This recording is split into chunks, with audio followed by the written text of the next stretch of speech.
Hello guys, welcome back डेक्स Rabbani YouTube channel.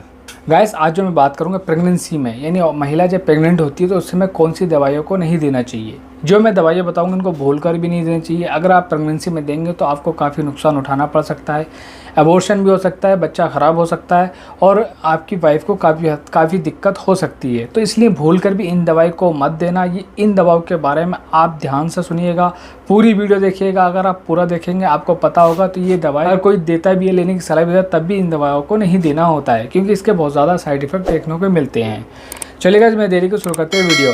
Guys, आज जो हम बात करें प्रेगनेंसी में किन दवाओं को नहीं दिया जाता है, जैसे कि डोमपेरिडोन जो टैबलेट होती है, डोमोस्टाल जो टैबलेट होती है, उसको भी प्रेगनेंसी में नहीं दिया जाता है। फ्लोरोक्विनोलिन कैटेगरी जितनी भी दवाई होती है वो प्रेगनेंसी में नहीं दी जाती है।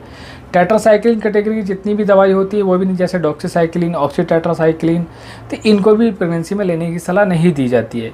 क्लोरमफेनिकोल, जेंटामाइसिन, स्ट्रेप्टोमाइसिन, कैनामाइसिन और टोब्रामाइसिन, इनको भी प्रेगनेंसी में लेने की सलाह नहीं दी जाती है।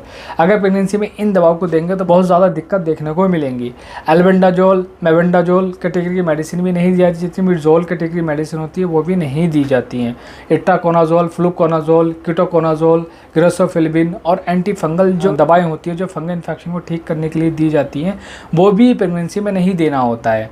एंटीवायरल मेडिसिन में कुछ मेडिसिन होती है वो भी नहीं दी जाती है, जैसे एजेंसिक्लोविर और एमेंटाडिन। इन टैबलेट को भी, इन दवाओं को भी प्रेगनेंसी में नहीं दिया जाता है। कुछ ब्लड प्रेशर की, यानी ब्लड प्रेशर जो बढ़ता है, बीपी अगर बढ़ता है उसको कम करने की जो दवाई होती है उसकी भी कुछ दवाएं प्रेगनेंसी में नहीं दी जाती है। जैसे कि एस इनहिबिटर कैटेगरी जितनी भी मेडिसिन होती है उनको प्रेगनेंसी में नहीं दिया जाता है, जैसे कैप्टोप्रिल, रेमिप्रिल, एनालाप्रिल, जितनी प्रिल जिसके लास्ट में लगा होगा उनको भी प्रेगनेंसी में नहीं दिया जाता है, क्योंकि वो भी काफ़ी हानि पहुँचाती है प्रेगनेंसी में।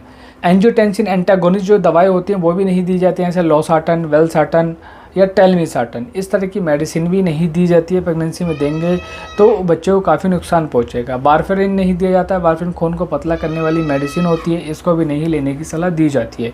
कीटोटिफेन भी नहीं दिया जाता है। कीटोटिफेन अस्थमा में या लंग्स की प्रॉब्लम में ज़्यादा लेने की सलाह दी जाती है, तो कीटोटिफेन को भी नहीं दिया जाता है। विटामिन ए के जितने भी डेरिवेटिव होते हैं उनको भी लेने की सलाह नहीं दी जाती है, जैसे आइसोट्रोटिनिन, जो कि एक्ने, पिंपल वगैरह अगर हो जाते हैं तो उसको ठीक करने के लिए आइसोट्रोटिनिन दिया जाता है, विटामिन ए दिया जाता है, तो उसको भी प्रेगनेंसी में नहीं दिया जाता है। तो ये आज मैंने बताया आपको प्रेगनेंसी में किस तरह की दवाई को नहीं देना चाहिए। बाकी मैं एक पार्ट और बना के अपलोड कर दूंगा, कुछ दवाई अभी रह गई हैं उसमें बता दूंगा कि उन दवाई को भी क्यों नहीं दिया जाता है।